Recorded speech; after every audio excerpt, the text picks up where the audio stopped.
Hello everybody, welcome back to the YouTube channel. Once again, my name is Brad and I'm one of the floor managers here at the Boulder Bookstore. So today I've got kind of a weird list for you. I've got a list of stuff that I personally like to nerd out about. So a few years ago I was watching a video, Will Wheaton was answering a question at Comic-Con.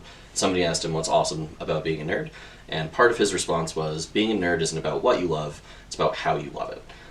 So I have a stack of stuff here that I am very passionate about, and yeah. So let's begin. So first, I have a Star Wars novel. So some of you may know about Star Wars. There's obviously the movies, there's the TV shows, and there are a lot of books.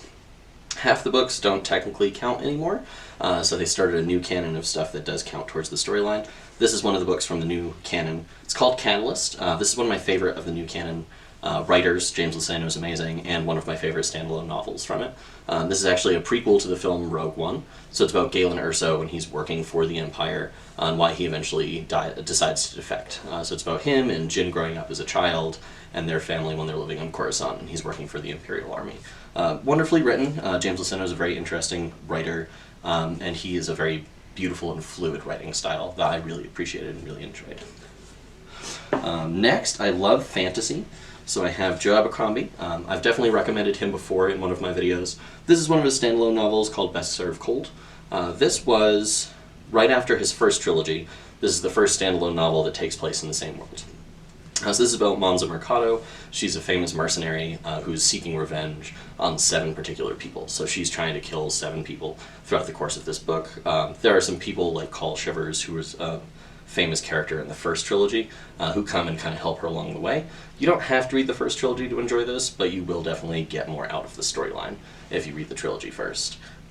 My favorite thing about Joe's writing, it's beautifully written, but he doesn't just let people magic their way out of scenarios like some fantasy writers do. There are limits to the magic in his fantasy worlds, and if you go past those limits, you suffer the consequences.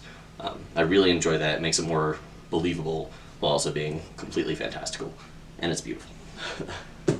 Next, I have Hunter S. Thompson's Fear and Loathing on the Campaign Trail, 1972. This hits a few different nerddoms for me. I'm a big fan of anything Hunter S. Thompson wrote. I also have this shirt on. I'm also a big fan of politics, and this, I think, is one of the more accurate and descriptive and easy to walk into books about politics. This details the 1972 campaign of George McGovern, who lost in 1972 to Richard Nixon. It was 49 states to 1 state. McGovern only won Massachusetts. But Hunter S. Thompson actually started following McGovern when he was just a candidate for the Democratic primary, and he wasn't actually a believer at the time. He became a huge fan throughout the entire span of the book and the span of the campaign. And this book gives a really detailed view of what actually happens behind the closed doors at the primaries, and how at contested primaries you can actually weasel your way to a win, even if you're not anywhere near the likable candidate.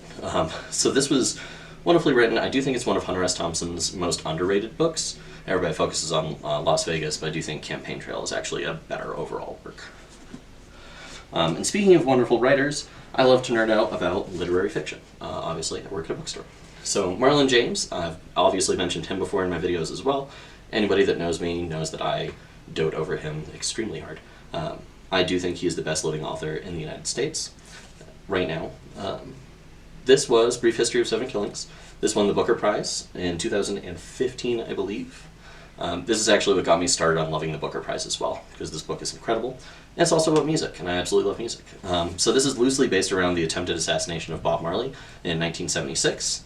And it's written from many different characters' point of views. Each one speaks in their own dialect, and it's incredible how Marlon James can really dive into each of these characters and make them so real, just from the wording choices. So this starts in Jamaica in 1976, moves to New York, goes back to Jamaica, and it's about gang violence throughout both of those areas, again tied into the music scene. They never actually call Bob Marley, they just always call him the singer, but it's very obvious who it's based on.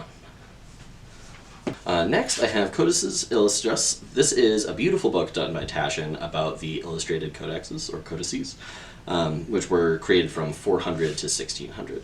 The codices, or any single codex, were essentially the beginning of books. These were the original manuscripts, usually made out of vellum or papyrus. I wrote part of my master's thesis on this, so I find the topic absolutely fascinating. And this was a beautifully done book by Taschen, just about about all of them. This is one of my favorites. This is actually the Divina Commedia by Dante, and they did a beautiful illustrated edition of it back in, I don't remember what year, 1477. And they did a really good job of detailing. It's 147 different codices, and a lot of them are religious, and a lot of them are just crazy histories and fantastic mythologies, but they're beautifully, beautifully illustrated throughout the entire book. Anyone that's into books and history would probably love this as much as I do. I also have Paul Theroux, The Great Railway Bazaar. This is a classic of travel writing and armchair travel writing. I love traveling when I can. Obviously, I haven't been able to do it in quite some time, but I do love picking up a good armchair travel book and just moving through the world that way when I can actually be out in the world. Paul Theroux is one of the preeminent modern travel writers. I don't think there's any conversation about travel writing that he won't be involved in.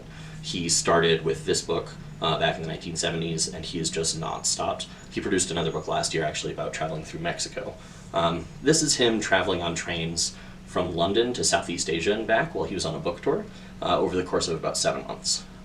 His descriptions of the land and the people and the food and everything are just really precise. And he starts with this beautiful passage about hearing a train from Boston to Maine when he was a kid, and how he always just wanted to be on trains his entire life. He's a wonderful writer. His fiction is pretty good as well, but his nonfiction is incredible. On the same token, I have Spice. So this is about the world, and it's about cooking. I absolutely love cooking. This book helps me discover new flavors all the time. Again, it's beautifully, beautifully done. The cover is very striking, obviously, but the inside is also wonderfully done. And it's really interesting because they actually break down each spice into a periodic table of spices, which I should have marked before I started this. And they also break it down into locations around the world and why certain places invented the type of flavor profiles that they did. So if you're feeling like, I want to try something from Brazil today, then you can go to Brazil and you can see what type of spice rub they would use on certain meats, or what type of vegetable dishes they would cook in certain sauces. So you really can travel the world via your tongue. And they also have some really interesting recipes. For instance, there's one for black sesame cardamom ice cream, which is quite incredible. This is a beautiful book. I really recommend it. It's a staple in my kitchen. I use it all the time. And then lastly, I have a board game.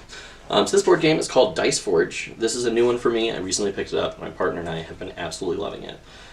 As opposed to a deck building game, which most of you might be familiar with, this is a die building game. So the further you go in, you can actually buy different sides for your die. And then, that's a fun sentence, buy different sides for your die.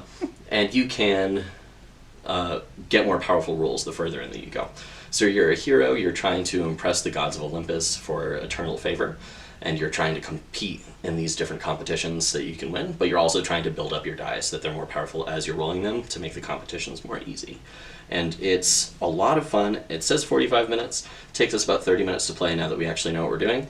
I will say the first setup does take some time, but after that, it's not that bad as long as you put it back in the box the way that it recommends. I love it. I've played it dozens of times already, and I've only had it for a few weeks. So I do recommend this. We do have other board games downstairs as well. I know most people forget about that, so don't forget to check out the board games while you're here. Alright, so that's what I have for you this week, just stuff I like to nerd out about. If you have any questions, feel free to call the store or comment in the comments field and I'll try to get back to you. And as always, subscribe and enjoy the rest of your day.